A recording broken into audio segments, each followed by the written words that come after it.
Sari pre ప్లేటింగ్లో మనకి fall side ఉన్న ఈ శారీ ప్లీట్స్ అనేవి అన్నీ కూడా మనకి ఈవెన్గా రావాలి అంటే ఒక చిన్న టిప్. ఫస్ట్ మనం శారీలో ఇక్కడ ఎడ్జ్ కనిపిస్తుంది కదా, ఈ ఎడ్జ్ కూడా మనకి ఈక్వల్గా ఉండేటట్లు చూసుకోవాలి. ఈ బార్డర్ ఈక్వల్గా ఉండాలి, అలాగే సేమ్ యాజ్ ఇట్ ఈజ్ ఇక్కడున్న బార్డర్ కూడా ఈక్వల్గా ఉండాలి. ఇప్పుడు ఇక్కడైతే అన్ఈవెన్గా ఉన్నాయి. ఈ డిజైన్ అప్ అండ్ డౌన్స్ కాకుండా అన్నీ సేమ్ ఈక్వల్గా ఉండేటట్లు చూసుకోవాలి. అది ఎలానో చూద్దాం.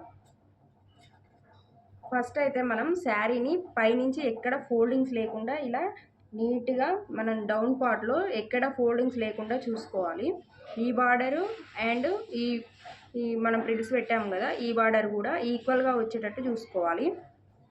ఈ రెండింటిని మనం ఇలా టైట్గా పట్టుకొని ఇక్కడ మనం ఒక పిన్ అనేది పెట్టుకోవాలి. మనం ఇలా క్లాత్ని 2 సైడ్స్ కూడా ఇలా గట్టిగా పట్టుకొని ఇలా లాగుతూ ఎంతవరకు అయితే మనకి కావాలో విడ్త్ అనేది ఎంత విడ్త్ కావాలో చూసుకొని ఒక పిన్ అనేది సెక్యూర్ చేసుకోవాలి.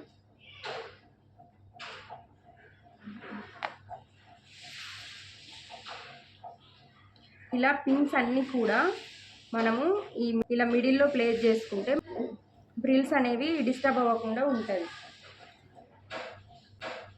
సో మనం మిగిలిన వాటిని కూడా సేమ్ ఇలా ఎక్కడ కూడా మనం క్రాస్ లేకుండా చూసుకోవాలి. బార్డర్ అనేది ఈక్వల్గా వచ్చేటట్టు చూడాలి. పైన బార్డర్ అండ్ కింద బార్డర్ రెండు సేమ్ ఉండాలి. సో మనం ఇలా హ్యాండ్తో ఇలా పట్టుకొని టైట్గా ఈ బార్డర్ ప్లస్ ఇలా అడ్జస్ట్ చేస్తూ ఈ పైన బార్డర్ కూడా ఈక్వల్గా వచ్చేటట్టు చూసుకోవాలి.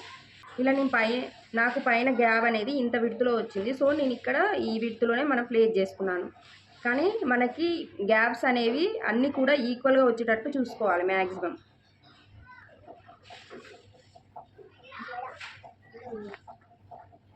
కింద చూడు.